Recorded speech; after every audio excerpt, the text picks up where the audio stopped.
आज हम जो सेंटर ऑफ मास पढ़ेंगे वो हम 3 डायमेंशन में पढ़ेंगे। मैं आपको एक सिंपल सा इलिस्ट्रेशन बताता हूँ। यहाँ पे मैंने मान लिया कि कोई भी मेरे पास ये क्यूब है, क्यूब की हर एक साइड है वो ए के बराबर है। This is a cube. ये मैंने कोई भी एक क्यूब मानना है। Each side of the cube is a. ध्यान से देखना है इसको। ये हमारे पास कोई भी क्यूब है, इसकी हर एक साइड है वो ए के बराबर बताई है। अब ये कहता है कि इस पॉइंट पे कोई मास m प्लेस किया, इस पॉइंट पे भी मास m, यहाँ भी मास m, यहाँ भी मास m। इस पॉइंट पे मैंने मास प्लेस कर दिया 2m, यहाँ भी मैंने 2m, इस पॉइंट पे भी 2m और इस पॉइंट पे भी 2m मास है वो प्लेस किया है। नव यहाँ से हमने कह दिया कि हमें कैलकुलेट करना है position of centre of mass. Position of centre of mass, position of centre of मास है वो बच्चों हमें कैलकुलेट करना है।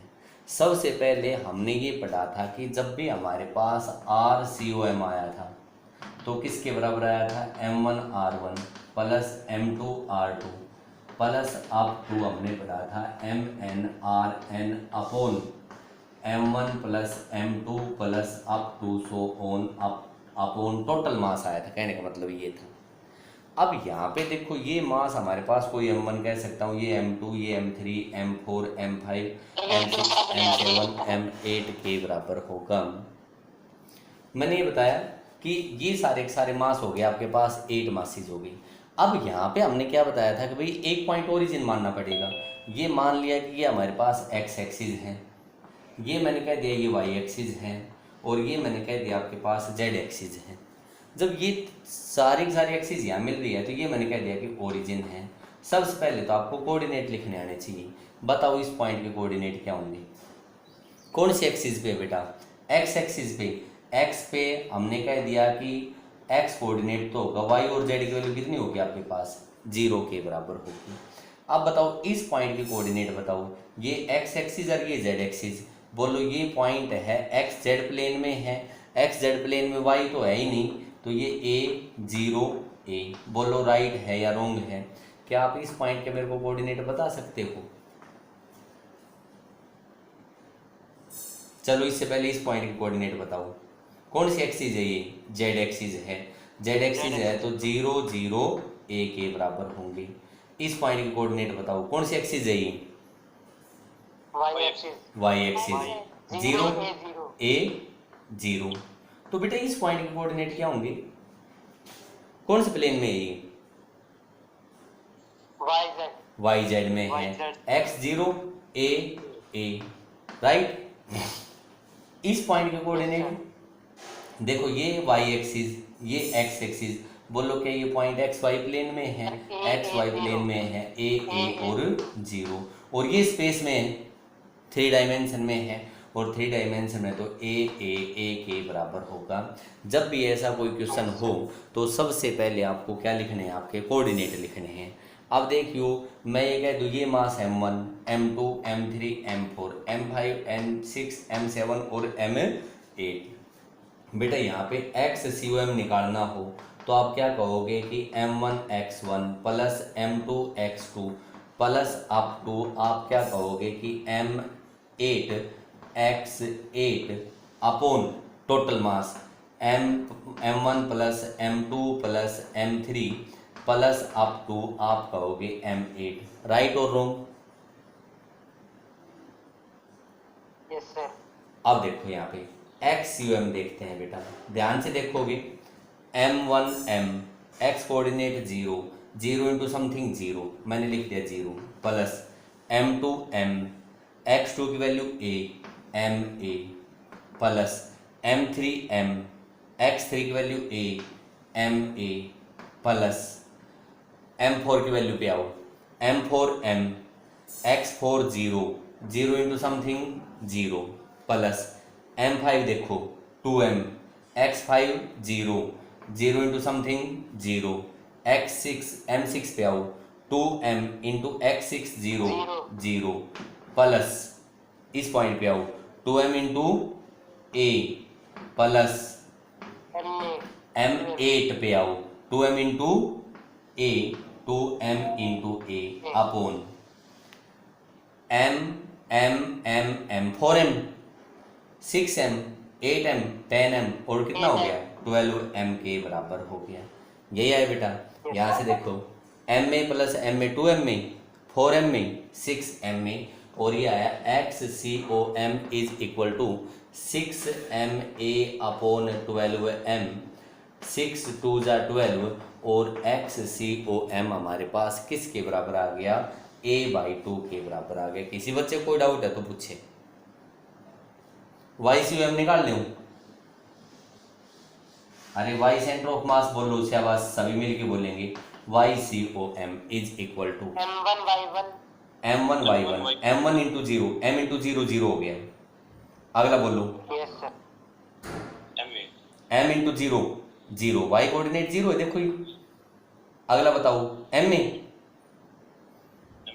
अरे सही तो है बेटा, m3 इंटू y3 और y3 की वैल्यू a, तो ये आ गया ma प्लस इस पे आओ m4 m और a4 a m में प्लस m5 पे आओ 2m इंटू y की value a 2m into a plus m6 पे आओ 2m इंटू 0 0 m7 पे आओ 2m इंटू 0 0 और m8 पे आओ आप 2m इंटू a, तो यह है plus 2m into a upon बोलो 12m ही आएगा टोटल मास। तो अगेन देखो कितना आ गया 2 4 5 6 YCOM is equal to 6ma upon 12 और ये अगेन आया हमारे पास a/2 के बराबर आ गया।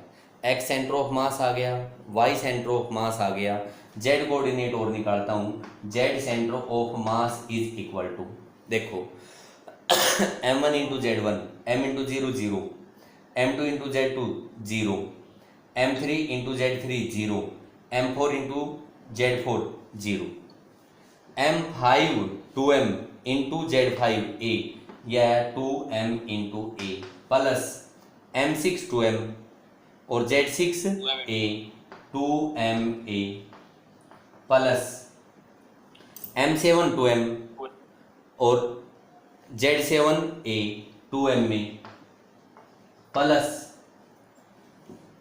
0 ये देखो m8 2m और z8 a 2ma upon 12m देखो 2 4 6 8 ZCOM is equal to 8ma upon 12m। m से m कैंसिल आउट हो गए बेटा, 2 अपॉन 3 ऑफ a के बराबर आया या नहीं, XCOM आया, YCOM आया और ZCOM। तो मैं कह सकता हूँ कि सेंटर ऑफ मास के कोऑर्डिनेट आए a/2 एंड 2/3 ऑफ a के बराबर आ गया। These are the coordinates of centre of mass for a cube. किसके लिए आई? क्यूब के लिए आई। हमें कैलकुलेट करना है centre of mass of A square pyramid. Square pyramid है, उसका सेंटर ऑफ मास है वो हमें कैलकुलेट करना है। पहले तो आपको मैं एक और टॉपिक समझाना चाहता हूँ, वो ध्यान दोगे। कहीं मैंने ऐसा बताया था कि ये मेरे पास कोई मास m1 है, ये कोई मास है वो m2 है, इनके बीच की डिस्टेंस है वो r के बराबर है। और मैं आपसे यूँ कहता हूँ कि भाई हमें इसका क्या कैलकुलेट करना है, पोजीशन ऑफ सेंटर ऑफ मास है वो कैलकुलेट करनी है। बेटा जब ये लीनियरली लाई करता है, लीनियरली मास है, तो हम सिंपल सा कह सकते हैं कि इसको ओरिजिन मान लो, ये 0 0 हो गया, ये r डिस्टेंस दूरी पे हो गया, तो यहाँ से RCOM निकाल लो। RCOM is equal to m1 into 0 0 plus m2 into r upon total mass m1 plus m2 के बराबर आया।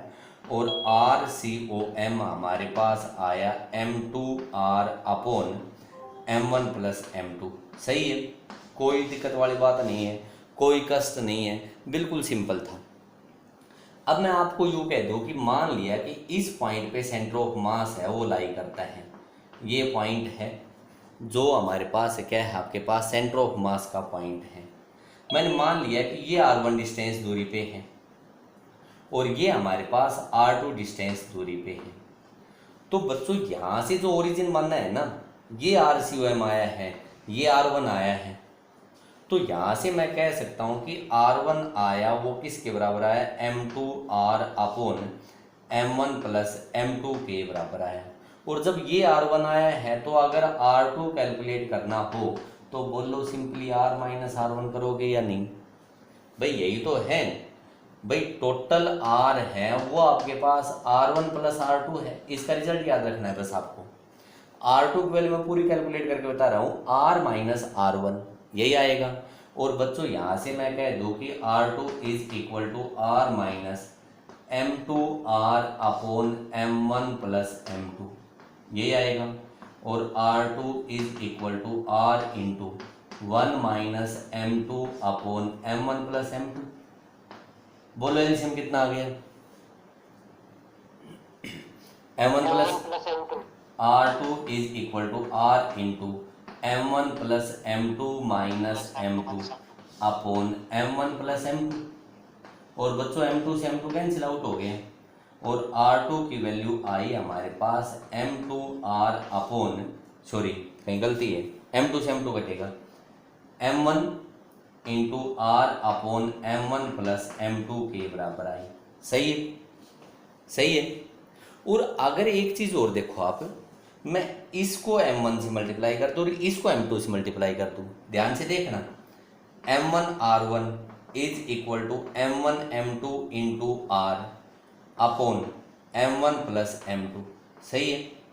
और M2R2 is equal to M1 M2 into R upon M1 plus M2, M1 plus M2। और बच्चों यहाँ पे देखो, अगर इसको इक्वेशन नंबर 1 नाम दे दूँ और इसको इक्वेशन नंबर 2 नाम दे दूँ, राइट हैंड साइड बराबर है तो लेफ्ट हैंड साइड भी क्या है इसकी बराबर है। और मैं आपको पहले ही बता चुका हूँ कि M1R1 है वो किसके बराबर होगा, आपके पास M2R2 के बराबर होगा। M1 into R1 must be equal to M2 into R2। यहाँ सिर्फ जो समझाने की बात है वो ये वाली है, इस फॉर्मूले का हम यूज करेंगे। ये R1 है तो ये किसके बराबर आएगा, M2 into total distance R upon M1 plus M2। M1 से डिस्टेंस आई है सेंटर ऑफ मास की, M2R upon M1 plus M2। और जो M2 से डिस्टेंस आएगी सेंटर ऑफ मास की वो हमारे पास कितनी आई है, M1R upon M1 plus M2 के बराबर आएगी। क्या आपको ये बात समझ आई? Yes sir. आगे हम कर रहे हैं कि हमें सेंटर ऑफ मास है वो किसी भी एक स्क्वायर पिरामिड का कैलकुलेट करना है। ये मैंने मान लिया कि भाई ये मेरे पास कोई भी एक स्क्वायर पिरामिड है। ध्यान से देखोगे, let us consider this is a square pyramid, ठीक है, ये स्क्वायर पिरामिड है। इस स्क्वायर पिरामिड की हर एक साइड है वो हमने मान ली ए के बराबर है। Each side of this square pyramid is A B C D is a square pyramid, A B C D ये एक स्क्वायर पिरामिड है। हर एक साइड है वो ए के बराबर है। यहाँ पे कोई एक पॉइंट मास है m जो यहाँ से हमारे पास a डिस्टेंस दूरी पे है इसके सेंटर से।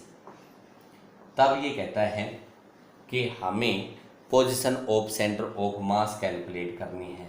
ध्यान से देखोगे, ये बन गया बच्चों हमारे पास एक स्क्वायर पिरामिड बन गया, ठीक है। अगर आप इस स्क्वायर पिरामिड को समझना चाहो तो आप ऐसा समझ सकते हो, ये कोई स्क्वायर बॉडी है, ये तो हमारे पास रेक्टेंगुलर बॉडी है, बट मैंने मान लिया कि ये मेरे पास कोई भी एक स्क्वायर बॉडी है, ठीक है। ये एक स्क्वायर बॉडी है, हर एक साइड ए के बराबर है। इसके सेंटर से ए डिस्टेंस ऊपर हमारे पास क्या रख दिया हमने, ये ए डिस्टेंस ऊपर यहाँ पे कोई मास रखा है। आप देख पा रहे होंगे कि इस मास की जो ऊपर मैंने अंगूठा रख रखा है, इस अंगूठे की डिस्टेंस हर एक कॉर्नर से बोलो सेम है या नहीं, यस और नो? हर एक कॉर्नर से डिस्टेंस सेम है तो हमें क्या कैलकुलेट करना है कि सेंटर ऑफ मास कैलकुलेट करना है। भाई एक ओरिजिन मान के कर सकते हैं लेकिन इसको हम शॉर्टकट में करेंगे। देखो शॉर्टकट में कैसे कर सकते हैं। मैं आप लोगों को ये कह सकता हूँ कि यहाँ पे मास m, यहाँ मास m, और मैं कहूँगा कि इस सभी का जो सेंटर ऑफ मास होगा बोलो इस ओरिजिन पे होगा या नहीं, सिमेट्रिक Yes, सेंटर sir. पे होगा या ज्योमेट्रिक सेंटर पे होगा। और मैंने कह दिया कि इसका मतलब ये हो गया कि सारा का सारा 4m है वो इसके सिमेट्रिक सेंटर पे कंसंट्रेट हो गया। ये मास m, ये डिस्टेंस कितनी है 4m, लगा दो फॉर्मूला, मान लेते हैं m से डिस्टेंस IR1 सेंटर ऑफ मास की, तो आप यहाँ से कह दो ना इसका R1 is equal to M2 into R upon M1 plus M2 के बराबर था, यही फॉर्मूला था। R1 is equal to M2 की वैल्यू कितनी है 4m, इनके बीच की डिस्टेंस कितनी है A upon M1 plus M2, 4m plus m 5m, और ये कैंसिल आउट हो गया। R1 is equal to 4a upon 5 के बराबर आ गई। और इसके ओरिजिन से डिस्टेंस अगर R2 मान लो सेंटर ऑफ मास की, तो बोलो क्या a अपॉन 5 के बराबर आएगी या नहीं आएगी। इसको अगर ओरिजिन मानते हैं तो हमारे पास सेंटर ऑफ मास है वो कौन से पॉइंट पे आएगा, इस पॉइंट पे आएगा जो यहाँ से कितनी दूरी पे होगा a अपॉन 5 डिस्टेंस दूरी पे होगा। क्या आपको समझ आया? सेंटर ऑफ मास है किसका कैलकुलेट कर रहे हैं, एक यूनिफॉर्म रोड का हम कैलकुलेट करते हैं। मान लो भाई ये मेरे पास कोई भी एक यूनिफॉर्म रोड है, ठीक है, इसकी मास डेंसिटी है, लीनियर मास डेंसिटी है वो स्मॉल m के बराबर है। इसका मतलब ये हो गया कि स्मॉल m है वो हमने मान लिया कि मास पर यूनिट लेंथ मानना है उस रोड का, ठीक है। इसकी जो टोटल लेंथ है वो मैंने मान ली कि L के बराबर है, और total mass of this road है वो कैपिटल M के बराबर है। बेटा सेंटर ऑफ मास कैलकुलेट करना है तो ये हमारे पास ओरिजिन पॉइंट हो गया, और ओरिजिन पॉइंट हो गया तो इसके कोऑर्डिनेट 0 0 हो गए। अब जब सेंटर ऑफ मास कैलकुलेट करना है तो हमने ये पढ़ा था कि XCOM था वो कितना होगा m1x1 plus m2x2 plus up to mnxn upon m1 plus m2 plus up to किसके बराबर होगा mn के बराबर होगा, यही होगा। अब कुणाल क्या करता है, कुणाल ये करता है कि भाई इसको छोटे छोटे टुकड़ों में तोड़ लिया, बोला सर L सेंटीमीटर की थी या L मीटर की थी और मैंने एक एक सेंटीमीटर के टुकड़े कर लिए, यूनिफॉर्म मास था। अगर हमारे पास एक इसकी मास 1 सेंटीमीटर का स्मॉल m मानना है मास पर यूनिट लेंथ, तो इसका तो m m m m m m m m m m m m बोलो सही है या गलत है। ये हमारे पास कितनी दूरी पे 1 सेंटीमीटर पे है तो m इंटू 1, ये कितनी दूरी पे हो गया ये टुकड़ा 2 सेंटीमीटर पे। देखो m into 1 plus m into 2 plus up to m into last वाला nth टुकड़ा था upon total mass capital M, यही आएगा। और यहाँ से हम इसकी position of centre of mass calculate कर देंगे। और एक बच्चे ने यहाँ पे जो टुकड़े किए वो 100 किए, बड़े ध्यान से समझना इसको। अब एक दूसरा बच्चा बोला यार इसने 100 से किया है, बोला मैं इसके टुकड़े वो 500 करता हूँ, 500 कर दिए उस रोड के टुकड़े। और जब 500 कर दिए तो वहाँ पे जो एक्यूरेसी आएगी वो हमारे पास ज़्यादा आएगी एज कम्पेयर टू फर्स्ट बच्चा। एक तीसरा बच्चा और आता है, बोले नहीं इसने 500 से किया है मैं तो 2000 टुकड़े करूंगा इसके, और छोटे छोटे बहुत स्मॉल स्मॉल जब टुकड़े करता है तो वहाँ पे उसकी एक्यूरेसी और ज़्यादा हो गई। हम कह तो सकते हैं position of centre of mass हर एक केस में आएगी, बट पहले में कम एक्यूरेट आएगी, दूसरे में ज़्यादा एक्यूरेट आएगी, तीसरे में और भी ज़्यादा आएगी। और कोई 1 मिलियन टुकड़े कर दें तो वहाँ पे हम कहेंगे कि और भी ज़्यादा आएगी। तो इन टुकड़ों से बचने के लिए यहाँ पे क्या किया जाता है कि इंटीग्रेशन किया जाता है। अब इंटीग्रेशन का मेथड देखो आराम से, यहाँ से हमने मान लिया कि एक इसमें से देखो अब इसको कैसे करते हैं। ये हमने कहा है कि ये हमारे पास कोई भी एक रोड थी, इसकी टोटल लेंथ थी L के बराबर थी, टोटल मास था बच्चों M के बराबर था, टोटल मास कैपिटल M के बराबर है। स्मॉल m है वो क्या है मास पर unit length, that is small m is equal to m upon L के बराबर होगा। सिंपल सा मेथड है, यहाँ से एक छोटा सा टुकड़ा मान लो जिसकी लेंथ dx है, और जो ओरिजिन से हमारे पास कितनी दूरी पे था x डिस्टेंस दूरी पे था, अब देखो इसका मास होगा dm और dm is equal to mass पर यूनिट लेंथ इंटू लेंथ के बराबर होगा और ये आया m upon l into D x के बराबर आ गया। और बोलो इसका सेंटर ऑफ मास कितना आएगा, x COM is equal to dm into बोलो ओरिजिन से डिस्टेंस x, राइट और रॉन्ग। भाई सेंटर ऑफ मास यही तो आता है कि m1 into x1 plus m2 into x2। यहाँ पे जो स्मॉल मास था वो कितना था आपके पास, dm था, और यहाँ से बच्चों कितनी डिस्टेंस पे था, ये x डिस्टेंस दूरी पे था, तो इसका कितना आ गया x into dm upon total मास इस टुकड़े का dm। अब मैं कहता हूँ कि जब हमें टोटल x COM कैलकुलेट करना है तो मैं कहूँगा कि इसको इंटीग्रेट करना पड़ेगा 0 से l तक अपॉन टोटल मास हमारे पास क्या हो जाएगा, m के बराबर हो जाएगा। और यहाँ से कह दो 1 अपॉन m इंटीग्रेशन ओवर 0 से l x into m upon l into D x. ध्यान से देखो जो dm है वो हमारे पास किसके बराबर है, m upon l into D x के बराबर है। और बेटा यहाँ से आ गया x COM is equal to m upon l into 1 upon m integration 0 से l x dx के बराबर आया।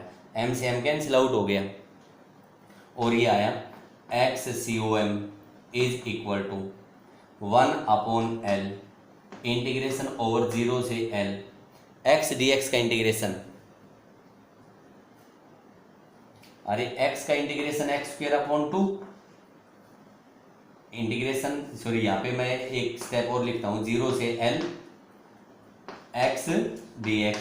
और ये हमारे पास आया किसके बराबर आ गया, 1 upon l x square upon 2 और इसकी लिमिट 0 से l।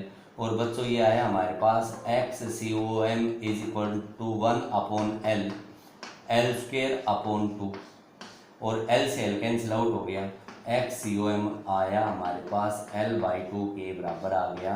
कि जब हमारे पास इस रोड का जो मास है वो यूनिफॉर्मली डिस्ट्रीब्यूट कर रखा है तब हम कहेंगे कि जो सेंटर ऑफ मास है it will coincides with the geometric centre. किसके साथ कोइंसाइड करेगा, ये ज्योमेट्रिक सेंटर के साथ कोइंसाइड करेगा।